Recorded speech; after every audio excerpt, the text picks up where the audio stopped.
আসসালামু আলাইকুম। আমন্ত্রণ জানাচ্ছি আইজি ক্রিয়েশন নিউজ আপডেটে। সঙ্গে আছি আমি ইমতিয়াজ আহমেদ। শুরুতেই সংবাদ শিরোনাম। গোপালগঞ্জের ঘটনায় নাক গলালো ভারত। বাণিজ্যিক সিদ্ধান্তে জামাতকে ট্রেন ভাড়া ৩২ লাখ টাকা অগ্রিম পরিশোধ জানালো রেলওয়ে কর্তৃপক্ষ। গোপালগঞ্জ নিয়ে নতুন প্রস্তাব বক্তা আমির হামজার, চাইলেন ৬৩ জেলার বাংলাদেশ। হঠাৎ মার্চ টু গোপালগঞ্জ খতিয়ে দেখতে বললেন বিএনপি নেতা, এনসিপিকে দায় দিল সালাউদ্দিন। ইমরান খানকে ডেথ সেলে রাখা হয়েছে, দাবি পিটিআইয়ের। এবার বিস্তারিত। গোপালগঞ্জে জাতীয় নাগরিক পার্টি এনসিপির জুলাই পদযাত্রা ঘিরে সংঘর্ষ, প্রাণহানি ঘটনায় বিষয়টি ভারতের পররাষ্ট্র মন্ত্রণালয়ের নিয়মিত সংবাদ সম্মেলনে উঠে এসেছে। বৃহস্পতিবার ১৭ জুলাই সেখানে সাংবাদিকরা এই সহিংসতার বিষয়ে নয়াদিল্লির প্রতিক্রিয়া জানতে চাইলে ভারতের পররাষ্ট্র মন্ত্রণালয়ের মুখপাত্র রণধীর জয়সাওয়াল বলেন, আমরা আমাদের অঞ্চলের সব ঘটনা প্রবাহ ঘনিষ্ঠভাবে অনুসরণ করি এবং যা ঘটছে তা বিবেচনায় নেই। সংবাদ সম্মেলনে বাংলাদেশের আগামী জাতীয় নির্বাচনের বিষয়েও ভারতের প্রতিক্রিয়া জানতে চান এক সাংবাদিক। ওই সাংবাদিক বলেন, বাংলাদেশে বিশ্বাসযোগ্য, গণতান্ত্রিক, শান্তিপূর্ণ ও অন্তর্ভুক্তিমূলক নির্বাচন অনুষ্ঠিত হওয়া উচিত বলে ভারত বারবার বলেছে। বর্তমানে বাংলাদেশের অন্তর্বর্তীকালীন সরকারের প্রধান উপদেষ্টা ও একটি প্রধান রাজনৈতিক দল আগামী বছরের শুরু কিংবা ফেব্রুয়ারির শুরুতে নির্বাচন আয়োজনের বিষয়ে একমত হয়েছে। আপনি কি এটাকে বাংলাদেশের গণতন্ত্রের জন্য ইতিবাচক মনে করেন? জবাবে রণধীর জয়সাওয়াল বলেন, বাংলাদেশের নির্বাচন নিয়ে আমাদের দৃষ্টিভঙ্গি পরিষ্কার। আমরা বারবার বলেছি, একটি গণতান্ত্রিক রাষ্ট্র হিসেবে আমরা এমন নির্বাচনকে স্বাগত জানাই যা গণতান্ত্রিক, অন্তর্ভুক্তিমূলক এবং সকল পক্ষকে এতে অন্তর্ভুক্ত করে। বাংলাদেশ জামাত ইসলামীর ১৯ জুলাইয়ের সমাবেশ উপলক্ষে দলটির আবেদনের প্রেক্ষিতে ৪ জোড়া বিশেষ ট্রেন পরিচালনার অনুমোদন দিয়েছে বাংলাদেশ রেলওয়ে। এই বিশেষ ট্রেনের ভাড়া বাবদ জামাত ৩২ লাখ টাকা অগ্রিম পরিশোধ করেছে বলে জানিয়েছে রেলপথ মন্ত্রণালয়। এদিকে এই সিদ্ধান্তকে ঘিরে সামাজিক যোগাযোগ মাধ্যমে নানা বিভ্রান্তিমূলক প্রচারণা লক্ষ্য করা যাচ্ছে। উল্লেখ করা হয়েছে, মন্ত্রণালয় বিশেষ করে ট্রেন পরিচালনার ফলে রেলের স্বাভাবিক নিয়মের কোনো ব্যত্যয় ঘটেনি।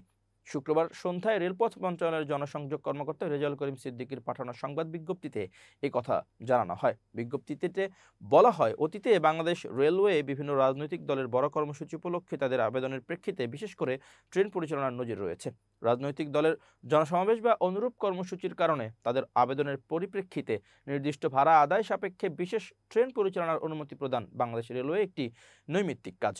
এ ধরনের বিশেষ ট্রেন পরিচালনার অনুমতি প্রদান না করলে বিভিন্ন রুটের চলাচলকারী নিয়মিত ট্রেনের টিকিটবাহীন যাত্রী নিয়ন্ত্রণ করা বাংলাদেশ রেলওয়ের জন্য অত্যন্ত কঠিন ও দুরূহ হয়ে পড়ে। সেক্ষেত্রে রাজনৈতিক দলের নেতাকর্মীরা কাঙ্ক্ষিত গন্তব্যে যাওয়ার জন্য টিকিট করার পর্যাপ্ত সময় ও সুযোগ পান না। বিধায় বিনা টিকিটে ভ্রমণের প্রবণতা বেড়ে যায়। এতে বাংলাদেশ রেলওয়ে কাঙ্ক্ষিত রাজস্ব আয় থেকে বঞ্চিত হয়। অন্যদিকে বিশেষ ট্রেন পরিচালনার অনুমতি প্রদান করার ফলে নির্দিষ্ট ভাড়া পরিশোধ সাপেক্ষে দলের নেতাকর্মীরা ওই ট্রেনে ভ্রমণ করতে পারবেন। এতে বাংলাদেশ রেলওয়ে যেমন কাঙ্ক্ষিত রাজস্ব আয় করতে সক্ষম হবে, অন্যান্য ট্রেনের সাধারণ যাত্রীরা তেমনি বাড়তি ভোগান্তি থেকে পরিত্রাণ পাবেন। ওই ৪ জোড়া বিশেষ ট্রেন সাপ্তাহিক অফ ডে থাকা নির্ধারিত রেক দ্বারা পরিচালনা করা হবে। তাছাড়া শনিবার সাপ্তাহিক ছুটির দিন হওয়ায় যাত্রীদের স্বাভাবিক চাহিদা সাধারণত কম থাকে। ফলে এসব ট্রেন পরিচালনার জন্য নিয়মিত চলাচলকারী কোনো ট্রেনের যাত্রা বিরতি বিঘ্নিত হবে না। অর্থাৎ এই সকল রুটে নিয়মিত চলাচলকারী সাধারণ যাত্রীদের উপর এর কোনো প্রভাব পড়বে না। আলোচ্য ক্ষেত্রে বাংলাদেশ জামাতে ইসলামী সমাবেশ উপলক্ষে তারা প্রায় ৩২ লাখ নগদ টাকায় বিশেষ ট্রেনের ভাড়া অগ্রিম পরিশোধ করেছে, যাতে করে রেলের আয় বৃদ্ধি পেয়েছে। রেলপথ মন্ত্রণালয় থেকে আরও বলা হয়, এটি বাংলাদেশ রেলওয়ের একটি বাণিজ্যিক সিদ্ধান্ত।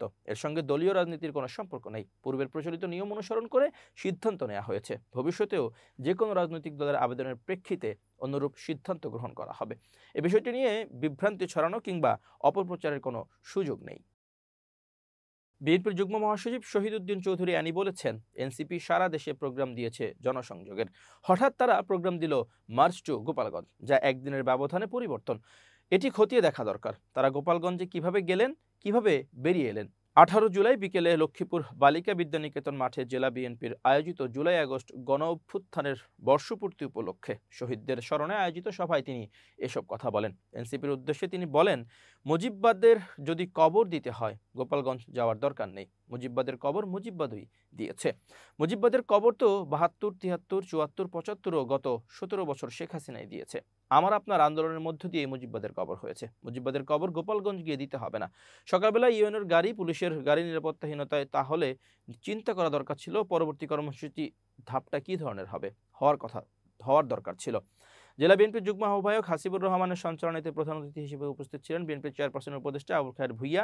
গোপালগঞ্জে জাতীয় নাগরিক পার্টির নেতাকর্মীদের উপর হামলার ঘটনায় দলটির রাজনৈতিক অনভিজ্ঞতাকে দায়ী করছেন বিএনপির স্থায়ী কমিটির সদস্য সালাউদ্দিন আহমেদ। বৃহস্পতিবার রাজধানীর নয়াপল্টনে বিএনপির কেন্দ্রীয় কার্যালয়ের সামনে জাতীয়তাবাদী যুব দলের এক বিক্ষোভ সমাবেশে তিনি একথা বলেন। সালাউদ্দিন আহমেদ বলেন, গণঅভ্যুত্থানের পর আওয়ামী লীগের হামলা অবাক করার মতো। এর দায় এনসিপির রাজনৈতিক অনভিজ্ঞতার। এ সময় দেশে আইন শৃঙ্খলা পরিস্থিতির অবনতির জন্য অন্তর্বর্তী সরকারকে দায়ী করেন বিএনপির এ নেতা। তিনি বলেন, এ সরকারের ব্যর্থতায় আইন শৃঙ্খলা পরিস্থিতি অবনতি হচ্ছে। পরিকল্পিত ইস্যু তৈরি করে বিএনপির নামে অপপ্রচারের চেষ্টা হচ্ছে। একটি মহল ভোট বানচালের চেষ্টা করছে অভিযোগ করে সালাউদ্দিন বলেন, ফেব্রুয়ারিতে নির্বাচনের জন্য নির্বাচন কমিশনকে এখনও নির্দেশনা না দেওয়া দুঃখজনক। ভোট বানচালও বিলম্বিত করতে একটি মহল চেষ্টা করছে। তাদের বিষয়ে এ সরকারের সতর্ক থাকতে হবে। এ সময় নির্বাচন বিলম্বিত করতে ইস্যু তৈরি করা হতে বিরত থাকতে এনসিপির প্রতি আহ্বানও জানান তিনি। সালাউদ্দিন আহমেদ বলেন, জাতীয় ঐক্যে যেন ফাটল না ধরে তার জন্য সবাইকে সজাগ থাকতে হবে, নতুন করে শপথ নিতে হবে। বুধবার এনসিপির মার্চ টু গোপালগঞ্জ কর্মসূচিতে হামলা করে আওয়ামী লীগ সমর্থকরা। পরে আইন শৃঙ্খলা বাহিনীর সঙ্গে তাদের সংঘর্ষে গুলিতে গোপালগঞ্জে অন্তত ৩ জন নিহত হয়, আহত হন শতাধিক। পরিস্থিতি নিয়ন্ত্রণে আনতে বুধবার রাত ৮টা থেকে বৃহস্পতিবার সন্ধ্যা ৬টা পর্যন্ত পুরো জেলায় কারফিউ জারি করেছে প্রশাসন। গোপালগঞ্জ জেলাকে ৪ ভাগে ভাগ করে ৪ জেলায় দিয়ে দেওয়ার প্রস্তাব দিয়েছেন আলোচিত ইসলামী বক্তা এবং কুষ্টিয়া ৩ আসনে জামাত ইসলামের সম্ভাব্য প্রার্থী মুফতি আমির হামজা। তিনি বলেন, শুধু গোপালগঞ্জ জেলার নাম পরিবর্তন নয়, আমি মনে করি আশপাশের ৪টা জেলার মধ্যে ভাগ করে দিলে ভালো হয়। বিশেষ করে নড়াইল, ফরিদপুর, মাদারীপুর ও বরিশাল এই ৪টা জেলার মধ্যে ভাগ করে দেওয়া হোক। গোপালগঞ্জের ছাত্রলীগের নৈরাজ্যের প্রতিবাদে বৃহস্পতিবার ১৭ জুলাই কুষ্টিয়ায় বাংলাদেশ জামাত ইসলামের আয়োজনে এক বিক্ষোভ মিছিল ও সমাবেশে তিনি এ মন্তব্য করেন। শহরের সাদ্দাম বাজার থেকে বিক্ষোভ মিছিলটি বের হয়ে মজমপুর গেট প্রদক্ষিণ করে ৫ রাস্তার মোড়ে গিয়ে সংক্ষিপ্ত সমাবেশ করে জামাত। এ সময় আমির হামজা বলেন, গোপালগঞ্জকে বাংলার মানচিত্র থেকে মুছে ৬৩ জেলা নিয়ে বাংলাদেশ করা হোক। এ জেলা দেশের মানচিত্রে না থাকাই ভালো। জুলাই যোদ্ধাদের উপর হামলা মানে দেশের ১৮ কোটি মানুষের উপর হামলার সমান মন্তব্য করে তিনি দ্রুত সময়ে জড়িতদের গ্রেপ্তার এবং বিচার নিশ্চিতের দাবি জানান। সমাবেশে জেলা জামায়াতের অন্যান্য বক্তা বলেন, অধ্যাদেশ জারির মাধ্যমে গোপালগঞ্জের নতুন নাম রাখতে হবে। এছাড়া জেলাটির পুলিশ সুপার এ ঘটনার দায় এড়াতে পারে না বলে উল্লেখ করে তাকে জবাবদিহিতার আওতায় আনার দাবি জানান তারা। পাকিস্তানের সাবেক প্রধানমন্ত্রী ও দেশটির প্রধান বিরোধী দলের নেতা ইমরান খানকে ডেথ সেলে অমানবিকভাবে রাখা হয়েছে বলে দাবি করেছে তার প্রতিষ্ঠিত দল পাকিস্তান তেহরিক ইনসাফ পিটিআই। বৃহস্পতিবার এক সংবাদ সম্মেলনে পিটিআই এর কেন্দ্রীয় তথ্য সম্পাদক শেখ ওয়াকাস আকরাম অভিযোগ করেন, ইমরান খানকে দিনে ২২ ঘন্টা একটি নির্জন কক্ষে আটক রাখা হচ্ছে। তাকে সংবাদপত্র, টেলিভিশন, বই দেখার অনুমতি দেওয়া হচ্ছে না এবং তার আইনি দল ও ঘনিষ্ঠ সহযোগীদের সাথে দেখা করতেও বাধা দেওয়া হচ্ছে। আকরাম বলেন, এটি মানসিক নির্যাতন ও মৌলিক মানবাধিকারের স্পষ্ট লঙ্ঘনের শামিল। আদালতের নির্দেশনা অনুযায়ী ইমরান খানের ৬ জন নির্ধারিত ব্যক্তির সাথে দেখা করার অধিকার রয়েছে, কিন্তু সেটিও লঙ্ঘন করা হচ্ছে, যা আদালত অবমাননার শামিল। তিনি আরও অভিযোগ করেন, ইমরান খানের স্ত্রী বুশরা বিবিকেও পরিবারের সদস্যদের সাথে দেখা করতে দেওয়া হচ্ছে না। অন্যদিকে ইমরান খানের বোন আলেমা খানকেও তার সাথে দেখা করতে নিষেধ করা হয়েছে।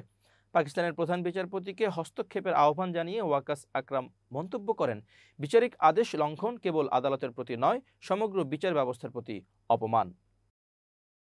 আমেরিকার প্রেসিডেন্ট ডোনাল্ড ট্রাম্পের পা ফোলা এবং হাতে কালশিটে দাগ দেখা দিয়েছে। রোগ নির্ণয়ের জন্য তার শারীরিক পরীক্ষার পর ক্রনিক ভেনাস ইনসাফিয়েন্সি নামক রোগ ধরা পড়েছে, যাকে বলা হয় দীর্ঘস্থায়ী শিরার জটিলতা রোগ। স্থানীয় সময় বৃহস্পতিবার হোয়াইট হাউসের প্রেস সেক্রেটারি ক্যারোলিন লেভিট ট্রাম্পের ব্যক্তিগত চিকিৎসকের বরাত দিয়ে জানিয়েছেন, এটি গুরুতর নয়, বরং সাধারণ একটি রোগ। এর উপসর্গ সাধারণ। এই রোগে ক্ষতিগ্রস্ত শিরাগুলো শরীরে স্বাভাবিকভাবে রক্ত প্রবাহিত হতে বাধা দেয়, ফলে পা ফোলা, ব্যথা, নীলচে শিরা, চুলকানি বা ত্বকে পরিবর্তন দেখা দেয়। সত্তরোর্ধ ব্যক্তিদের মধ্যে সাধারণত এই রোগ বেশি দেখা দেয়। ৭৯ বছর বয়সী ট্রাম্প হলেন আমেরিকার ইতিহাসে প্রেসিডেন্টের দায়িত্ব পালনকারী সবচেয়ে বয়স্ক ব্যক্তি। ২০২৪ সালের নির্বাচনে সাবেক প্রেসিডেন্ট জো বাইডেনের বয়স নিয়ে নানা কটাক্ষ করেছিলেন তিনি। ট্রাম্পের চেয়ে ৩ বছরের সিনিয়র বাইডেন পরে নিজের দলের চাপের মুখে নির্বাচন থেকে সরে দাঁড়িয়েছিলেন। লেভিট আরও বলেন, প্রেসিডেন্ট ট্রাম্পের সব পরীক্ষার ফলাফল স্বাভাবিক সীমার মধ্যে রয়েছে। হৃদরোগ বা কিডনির কোনো সমস্যা তার নেই। রক্তনালীর রোগের মতো গুরুতর কোনো সমস্যার প্রমাণ পাওয়া যায়নি। সাম্প্রতিক সময়ে ট্রাম্পের হাতে আঘাতের চিহ্ন বা কালশিটে দাগ নিয়ে অনলাইনে নানা গুঞ্জন শুরু হয়। এ বিষয়ে লেভিট বলেন, দাগগুলো মূলত ঘন ঘন কর্মদনের ফলে হয়েছে, কারণ এতে করে হাতের নরম টিস্যুতে চাপ পড়ে, ফলে সামান্য জ্বালা অনুভূত এবং রক্তক্ষরণ হয়েছে। এছাড়া অ্যাসপিরিন সেবনের কারণেও হয়ে থাকে। হৃদরোগ প্রতিরোধ করতে প্রতিদিন অ্যাসপিরিন সেবন করতেন ট্রাম্প। ওয়েক ফরেস্ট বিশ্ববিদ্যালয়ের ভাস্কুলার সার্জারি বিভাগের চেয়ারম্যান ডক্টর ম্যাথিউ এওয়ার্ডস বিবিসিকে বলেন, ট্রাম্পের বয়সী মানুষদের কমপক্ষে 10 থেকে 35% মধ্যে এই রোগ দেখা যায়। এই রোগটি একেবারে গুরুতর রোগ নয়, খুবই সাধারণ একটি রোগ। প্রিয় দর্শক, শেষ করছি আইজি ক্রিয়েশন নিউজ আপডেট। আজ এই পর্যন্তই। ভিন্ন খবর নিয়ে দেখা হবে আগামীকাল। নিজেকে আপডেট রাখতে সাবস্ক্রাইব করুন চ্যানেলটি, নিয়মিত লাইক, কমেন্ট ও শেয়ার করে ছড়িয়ে দিন সর্বত্র। সুস্থ থাকুন, নিরাপদে থাকুন, শুভেচ্ছা নিরন্তর।